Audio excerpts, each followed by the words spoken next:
สบายดีทุกคนวันนี้คิดอยากแกงหน่อไม้ก็เลย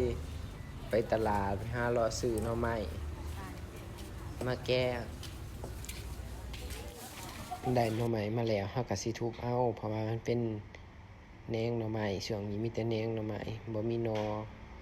ทุบเอาแบบนี้ก็แซ่บคือกันพี่น้องทุบแล้วเฮาก็เอาไปต้มให้มันจืดๆแล้วเฮาสิมาเกี่ยมเครื่องแกงที่สิใส่คิดว่าสิบ่ได้กินหน่อไม้ได้มื้อนี้ไปเลาะก็ยังเห็นเขาขายอยู่เพราะว่าไปก็จนค่ำจนมืดแล้วแกงมื้อนี้ก็สิแกงง่ายๆแกงสไตล์บ้านๆเฮาเองนี่แหละบ่ได้ใส่หยังหลายดอกหน่อไม้เฮาจืดแล้วก็เฮาก็ใส่เครื่องที่เฮาเกี่ยมลงไปแล้วคนๆปิดหม้อไว้บัดนี้ถ้าแต่มันสุกบัดนี้สุกแล้วเฮาก็ใส่ผักกะแยงปิดท้ายให้เพิ่มความหอม